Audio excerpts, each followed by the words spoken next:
Welcome back to my channel Chemistry Classes by Pooja Kaushik.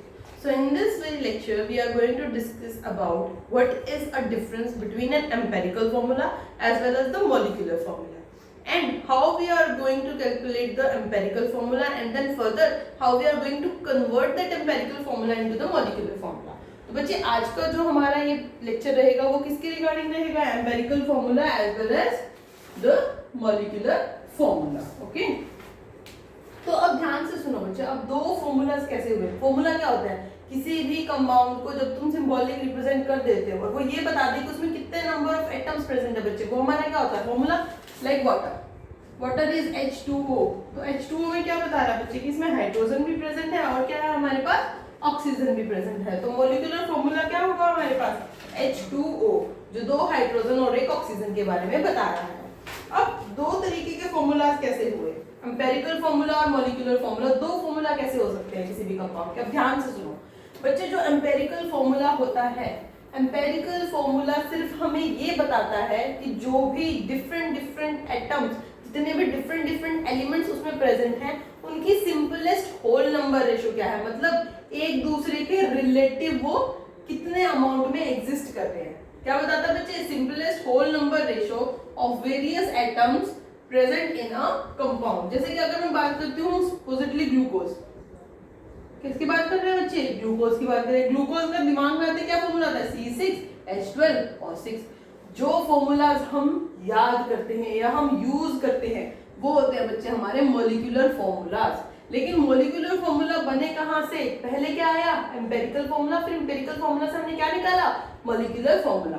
तो जो आपको ये बता दे कि इस पर्टिकुलर कंपाउंड यानी कि इस पर्टिकुलर ग्लूकोज में कितने नंबर ऑफ कार्बन एटम्स हैं, कितने हाइड्रोजन हैं और कितने ऑक्सीजन है, तो ये क्या बता रहा है? कार्बन एटम कितने हैं बच्चे? 6, हाइड्रोजन 12, ऑक्सीजन 6. जो फॉर्मूला हमें exact number of atoms present in that particular compound of different elements, समझ में आई बात?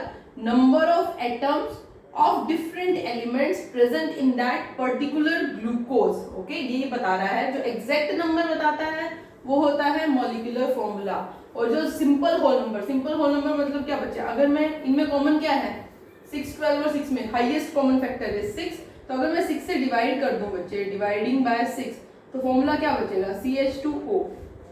यानी कि इसने ये बताया रिलेटिवली कि अगर कार्बन एक प्रेजेंट है तो हाइड्रोजन का अमाउंट उससे डबल है और ऑक्सीजन जो है वो सेम अमाउंट में प्रेजेंट है जैसे कि कार्बन प्रेजेंट है. ध्यान से सुनो दोबारा. मैंने क्या बोला? मैंने इसमें कॉमन फैक्टर से डिवाइड कर दिया बच्चे. मेरे पास ये आ गया CH2O.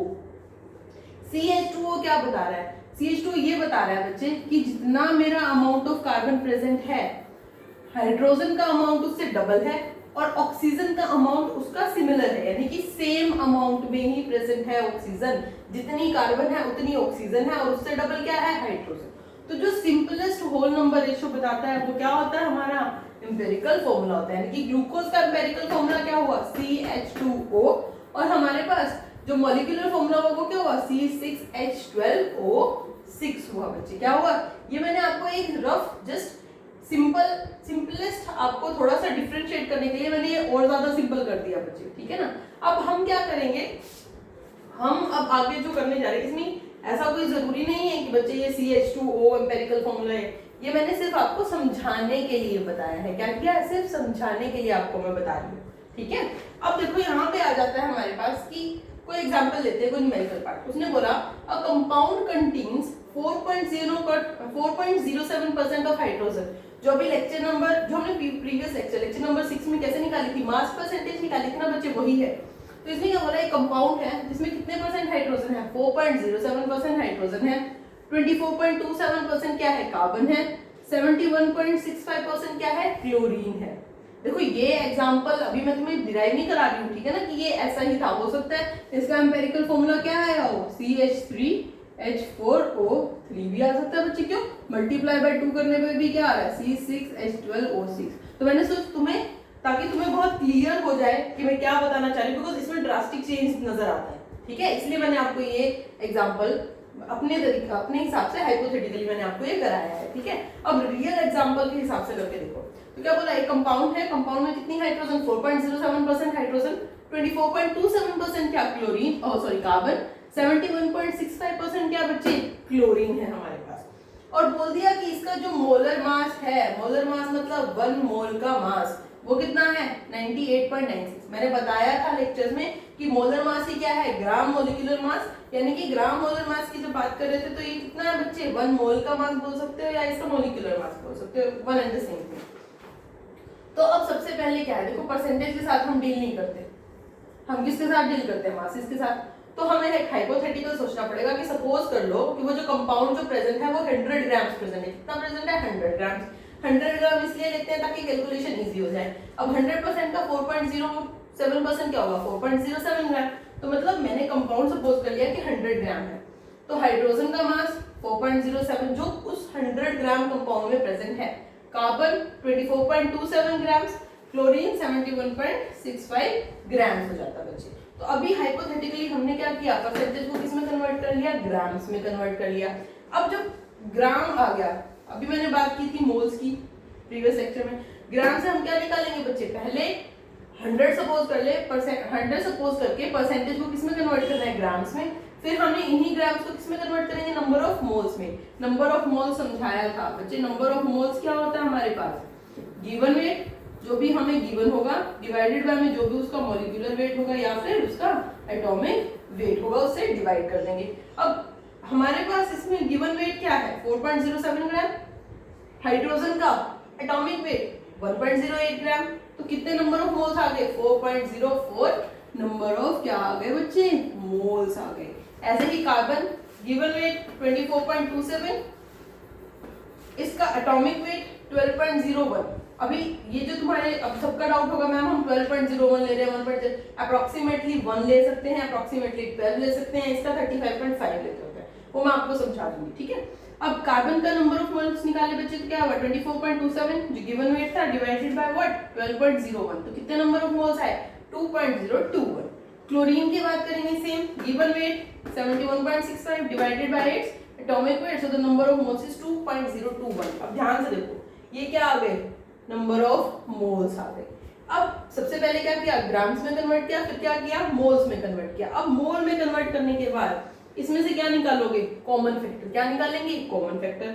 कॉमन फैक्टर निकालने के लिए ज्यादा सोचने की जरूरत नहीं है बच्चे, जो भी इसमें सबसे लीस्ट कॉमन मतलब जो भी इसमें सबसे छोटी वैल्यू है उस छोटी वैल्यू से क्या कर दो, सभी नंबर्स को डिवाइड कर दो।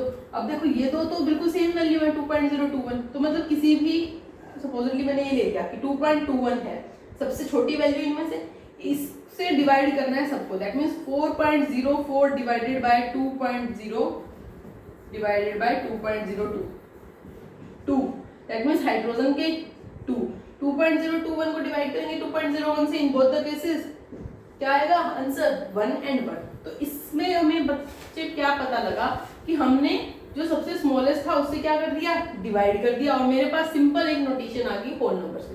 कंडीशन अप्लाई, ये होल नंबर होना चाहिए। अगर यहाँ होल नंबर नहीं आता बच्चे, सपोज करवा रही हूँ सिर्फ हाइपोथेटिकली, अगर मान लो 2/3 आ जाता तो आपको किसी ना किसी नंबर से मल्टीप्लाई करना पड़ता ताकि ये कंप्लीट क्या बन जाए, एक होल नंबर बन जाए। यानी कि यहाँ पे मुझे फ्रैक्शंस नहीं चाहिए, समझ में आ रही है बात, यहाँ पे क्या नहीं चाहिए मुझे, फ्रैक्शन नहीं चाहिए, मुझे होल नंबर चाहिए। अगर फ्रैक्शन आ जाती है 2/3:1:1 तो कभी भी ये फ्रैक्शन में नहीं चलेगा, जो भी नीचे यहाँ होगा ना बच्चे डिनोमिनेटर में 3, उसी से क्या कर देंगे, मल्टीप्लाई कर देंगे। क्यों, ताकि ये फ्रैक्शन कट जाए 2:3:3, ये रह जाएगी रेशो। तो मेन इंपॉर्टेंट क्या होना चाहिए यहाँ पे, होल नंबर होना चाहिए। क्या होना चाहिए बच्चे, होल नंबर होना चाहिए। Very good. अब होल नंबर तो निकल गया, अब होल नंबर निकल गया तो क्या बोली थी डेफिनेशन एम्पिरिकल फॉर्मूला की, कि वो क्या बताता है, सिंपलेस्ट होल नंबर रेशियो जितनी वहां पे प्रेजेंट है, सिंपलेस्ट निकल चुकी। तो मतलब अब इसको रिप्रेजेंट करो C1H2Cl1, तो फॉर्मूला क्या बना CH2Cl। हम क्या करते हैं बच्चे, 1 को लिखना कंपलसरी नहीं है, 1 को हम स्किप कर देते हैं, वो अंडरस्टूड होता है कि अगर आपने वहां सबस्क्रिप्ट में कुछ भी नहीं लिखा हुआ तो इसका मतलब क्या है कि वो ऑटोमेटिकली 1 है, ऑटोमेटिक। ओके, तो CH2Cl ये है सिंपलेस्ट होल नंबर रेशियो। ये तुम्हारा क्या निकल गया, एम्पिरिकल फॉर्मूला निकल गया। क्या निकल गया बच्चे, एम्पिरिकल फॉर्मूला। समझ में आई, दोबारा देख लो। परसेंटेज को सबसे पहले मास में कन्वर्ट करेंगे, सपोज करके 100 ग्राम्स, फिर उनके नंबर ऑफ मोल्स निकालेंगे, नंबर ऑफ मोल्स निकाल के जो सबसे छोटी वैल्यू होगी उससे सभी को डिवाइड कर देंगे ताकि एक सिंपलेस्ट होल नंबर रेशियो आ जाए। अगर यहाँ फ्रैक्शन होगी तो तुम्हें मल्टीप्लाई करना पड़ेगा, जो भी डिनोमिनेटर में फ्रैक्शन होगी उसे मल्टीप्लाई कर देना। मुझे सिंपल होल नंबर रेशियो चाहिए, वही सिंपल होल नंबर रेशियो क्या रिप्रेजेंट करेगी, तुम्हारा एम्पिरिकल फॉर्मूला रिप्रेजेंट करेगी। अब देखो एम्पिरिकल फॉर्मूला यूज नहीं करते, लेकिन एम्पिरिकल फॉर्मूला हेल्प करता है क्या कैलकुलेट करने में, मॉलिक्यूलर फॉर्मूला कैलकुलेट करने में। तो एम्पिरिकल फॉर्मूला से मॉलिक्यूलर फॉर्मूला कैसे निकला, यहाँ देखो molecular formula is equals to n multiplied by empirical formula. अब n क्या है भाई, n तो आपने मल्टीप्लाई कर दिया मैम, बट n है क्या। अब n को ध्यान से सुनो, ये तीन चीजें तो यूज कर ली, लेकिन जो हमें ये दिया हुआ था बच्चे 98.96 ग्राम, ये वैसे ही तो नहीं दे रखा, ये इंफॉर्मेशन तो हमने यूज ही नहीं की। ये इंफॉर्मेशन कहाँ यूज होगी, जब हम क्या निकालेंगे, n की वैल्यू निकालेंगे। Very good. तो 98.96 क्या दे रखा है हमें, उसका मोलर मास, ठीक है। तो n की वैल्यू क्या होती है बच्चे, पहले यहाँ देखो n की वैल्यू क्या होती है, जो भी उसका मॉलिक्यूलर मास होगा जो कि हमें गिवन है, डिवाइड करेंगे किससे, उसके एम्पिरिकल मास से। देखो जब एम्पिरिकल फॉर्मूला निकल गया, अब तुम्हें क्या पता लग गया कि CH2Cl है। मैंने क्या बोला था, ये मॉलिक्यूल है, मॉलिक्यूल का फॉर्मूला लेक्चर में बता चुकी हूँ ऑलरेडी प्रीवियस लेक्चर्स में। मॉलिक्यूल का फॉर्मूला कैसे निकालते हैं, जो भी एलिमेंट यानी कि जो भी एलिमेंट प्रेजेंट है उनका क्या लिख दूं, एटॉमिक वेट, और एटॉमिक वेट को ऐड कर दूंगी तो क्या आ जाएगा मेरे मॉलिक्यूल का weight. CH2Cl is the empirical formula, carbon is 1, तो कार्बन का क्या होता है एटॉमिक वेट 12.01, हाइड्रोजन का एक एटम ऑफ हाइड्रोजन का कितना होता है 1.008, 2 एटम्स का क्या होगा बच्चे मल्टीप्लाई बाय 2, प्लस क्लोरीन का क्या होता है 35.5, मैंने अप्रॉक्स में लिया 35.48 समथिंग, तो 35.5। तो यहाँ से मेरा एम्पिरिकल फॉर्मूला का मास क्या है 49.48 आया। समझ आई बात, मॉलिक्यूलर आपको दिया हुआ है, एम्पिरिकल आपने कैसे कैलकुलेट कर लेना है बच्चे, जो आपका एम्पिरिकल फॉर्मूला आया उसका सिंपल क्या करना है, मॉलिक्यूलर फॉर्मूला निकालना है। अब बात आ जाती है कि n कैसे निकला है, n कैसे निकलेगा, सिंपल डिवाइड कर दो, जो भी आपको गिवन है that is 98.96 divided by what 49.48 grams, तो वैल्यू क्या आई 2, n की वैल्यू क्या आई 2। तो अब क्या करना है, सिंपल जो हमारा एम्पिरिकल फॉर्मूला आया था बच्चे उसको क्या कर देंगे 2 से मल्टीप्लाई कर देंगे, क्या कर देंगे 2 से multiply, empirical formula CH2Cl, n की वैल्यू 2, तो मॉलिक्यूलर फॉर्मूला क्या आता है बच्चे C2H4Cl2, ये हमारा कंपाउंड था जिसके बारे में वो बात कर रहा था। बहुत सिंपल है, कंफ्यूज होने की जरूरत बिल्कुल भी नहीं है। ध्यान से फटाफट रिव्यू देखो, क्या किया सबसे पहले कि मॉलिक्यूलर फॉर्मूला और एम्पिरिकल फॉर्मूला में डिफरेंस क्या होता है। डिफरेंस बिल्कुल सिंपल है, ये सिंपलेस्ट होल नंबर रेशियो बताता है, ये हमें क्या बताता है कि इसमें एग्जैक्ट कितने नंबर ऑफ एटम्स प्रेजेंट हैं। ये सिर्फ हाइपोथेटिकल था, इस पे अब क्वेश्चन रेज मत करने लग जाना कि मैडम ये C3H4O आता है या आपने CH2 लिख दिया, ये सिर्फ तुम्हें समझाने के लिए था कि ताकि तुम ये और इसका डिफरेंस बहुत क्लियर दिखता है ना बच्चे, ताकि तुम डिफरेंस समझ पाओ। अब सिंपल जो एग्जैक्ट लिया वो ये था कि परसेंटेज में दिया होगा, परसेंटेज से हमें कोई लेना देना नहीं है हमारा, हमें इसको क्या करना है ग्राम्स में, ग्राम के लिए कंपाउंड को 100 ग्राम सपोज करेंगे ताकि सबका ग्राम में आ जाए।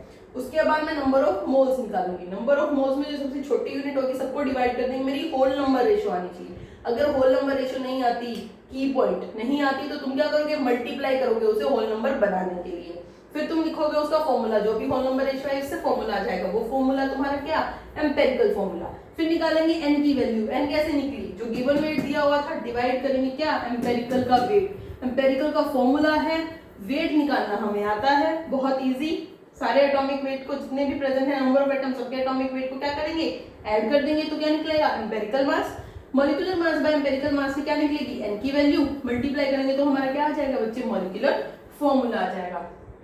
तो ये बहुत इंपॉर्टेंट कंसेप्ट है, इसको अच्छे से करना कि मॉलिक्यूलर फॉर्मूला डायरेक्टली नहीं आए, मॉलिक्यूलर फॉर्मूला कहाँ से आए एम्पिरिकल फॉर्मूला से डिराइव किए गए। ठीक है बच्चे, तो आई होप ये आपको समझ में आ गया होगा। और लेक्चर नंबर 8 में हमारी जो मेन बेसिक कंसंट्रेशन यूनिट है कि कैसे हम कंसंट्रेशन यूनिट्स निकालते हैं, normality, molarity, molality, mole fraction, percentage, ppm, strength, क्या माइन्यूट इनके बीच में डिफरेंस होता है, वो हम अगले नेक्स्ट लेक्चर में पढ़ेंगे। और उसी नेक्स्ट लेक्चर में हम क्या करेंगे बच्चे न्यूमेरिकल, मैं आपको डिफरेंट टाइप्स के न्यूमेरिकल करा दूंगी, तो ताकि आपको एक ब्रीफ आइडिया हो जाएगा इस पूरे के पूरे चैप्टर्स का। तो फिर हमारा चैप्टर क्या हो जाएगा बच्चे कंप्लीट। Okay, thank you.